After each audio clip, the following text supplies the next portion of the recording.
Episode की शुरुआत में हम देखते हैं कि पांडा अपने गोरिल्ला फॉर्म में किसी को ढूंढ रहा है और वो सब उसी जगह पर है जहां सुकना ने तबाही मचाई थी।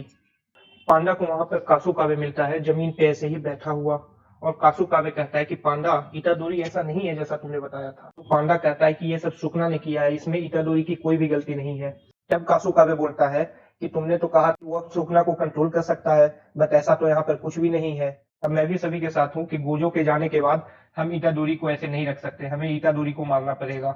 यहाँ पर सीन शिफ्ट होता है और हम देखते हैं कि मेम बेड में है और बेड में उसके साथ उसका भाई भी है और वह वैसे ही लेटी हुई है। तब उसे एक कॉल आता है और हमें ये पता चलता है कि मेम मलेशिया भाग चुकी है और वह कहती है कि मैं तो कैसे कैसे बची हूँ, मैं तो मरने ही वाली थी। और वह उस कॉल पे बोलती है कि मैं तुम्हें एडवाइस देना चाहती हूँ कि जितने भी जापानीज स्टॉक हैं तुम्हारे पास और यहाँ के रियल एस्टेट्स हैं, तुम उन सबको बेच दो और उन्हें करेंसी में कन्वर्ट करवा लो। मैंने भी यही किया है क्योंकि अब यहाँ हालत बिगड़ने वाली है।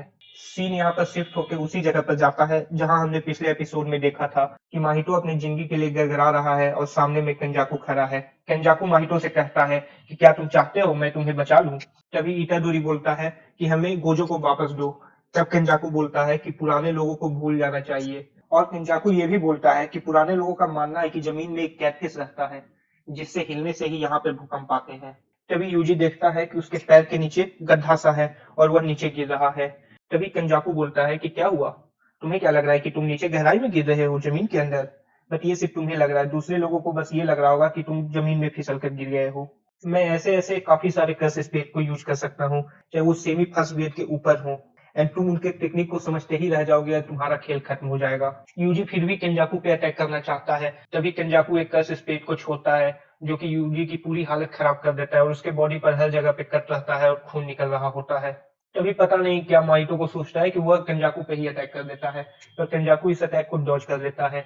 और यहाँ पर वो काफी खूबसूरती से केंजाकू अपना कर्स स्पेड को गोले में बनाने वाली टेक्निक स्टार्ट करता है और वह माहितो के साथ भी वही करता है। और यह हुआ माहितो का अंत जो हम काफी टाइम से देखना चाह रहे थे। फिर केंजाकू बोलता है कि क्या तुम्हें मैक्सिमम टेक्निक के बारे में पता है, जो सारे कर्स टेक्निक को कंबाइन कर लेती है, जो मैंने अपने पास जमा किए हैं, बट मुझे ये टेक्निक फालतू लगती है। ये ऐसे टेक्निक का क्या काम जब जिसे तुम एक बार ही यूज कर सको। और हंसने लगता है। तब इतादोरी बोलता है कि तुम हंस क्यों रहे हो। तब केंजाकू बोलता है कि मुझे माफ करना, मुझे अभी अभी ऐसा एहसास हुआ कि मैं उसकी तरह से एक्टिंग करने लगा हूँ। मैं तुम्हें क्या बता रहा था। वो बोलता है कि मैक्सिमम टेक्निक की असली पावर मुझे अभी पता चली है, जब उसे सेमी ग्रेड 1 या उसके ऊपर के कर्सों पर यूज किया जाए। और वह यहाँ पर माहितो को निकल लेता है और ऊपर देखते हुए बोलता है कि क्या तुम्हें सच में लगा कि मैं तुम्हें नोटिस नहीं करूंगा। ऊपर निशिमिया थी। तब निशिमिया कामो को सिग्नल भेजती है और कामो अपने एरो से कंजाकू पर हमला करता है, बट कंजाकू उसके एरो से आसानी से बच जाता है। एंड वहां पर माई भी केंजाकू पर हमला करती है। तभी केंजाकू उस गन की गोली को पकड़ लेता है और बोलता है क्या ये एक स्नाइपर राइफल की गोली है, ये तो काफी कमाल का है। यहाँ पे हमें मीवा के पास ले जाया जाता है जहाँ पे मीवा सोच रही होती है कि बचपन में जब वो अपने बास्केटबॉल टीम की कैप्टन थी तब उसकी माँ ने उसके बाल ब्लैक से कलर करवा दिए थे।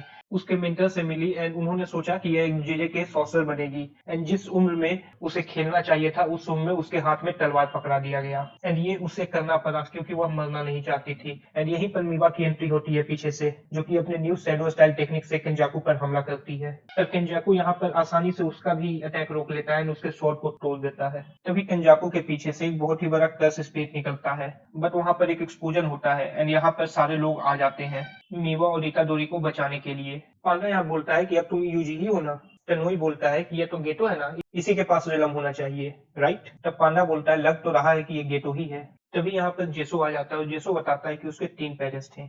एक तो उसकी मॉम थी, एक कर्स स्पिरिट था जिसने उसकी मॉम को प्रेग्नेंट किया, और एक आदमी था जिसने उसकी मॉम की जिंदगी के साथ खेल किया, और ये और कोई नहीं कामो नोरोटिसी था। तब नोरोटिसी बोलता है कि क्या भाई, क्या मैं नहीं हूँ, ये क्या बोल रहे हो तुम। तब वहां पर केंजाकू बोलता है अच्छा मतलब तुम समझ गए। टोयोटा यहाँ पर ये भी बोलती है कि ये आज तक के सॉर्सरर्स की हिस्ट्री का सबसे खराब सॉर्सरर है।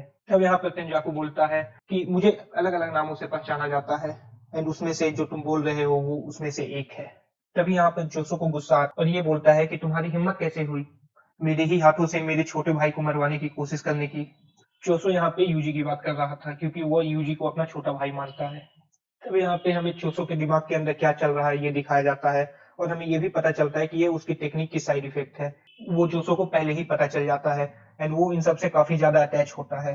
एंड जब यूजी को वो मारने वाला था तब उसे इसी कारण से उसे अपने अंदर पता चला कि नहीं, ये तो मेरा भाई है।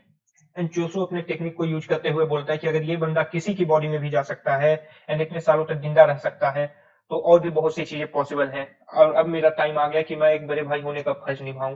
जोसो यहाँ पे अपने ब्लड पियर्सिंग का इस्तेमाल करता है। तब वो उरामे पर हमला कर देता है और उरामे कैसे करके भी उसके टेक्निक को रोकती है, तो उसके हाथ यहाँ पर छिल जाते हैं और फिर वह दोबारा से केंजाकू पर हमला कर देता है और जमीन को तोड़कर उसे ऊपर की तरफ फेंक देता है एंड दोबारा से उस पर हमला कर रहा होता है।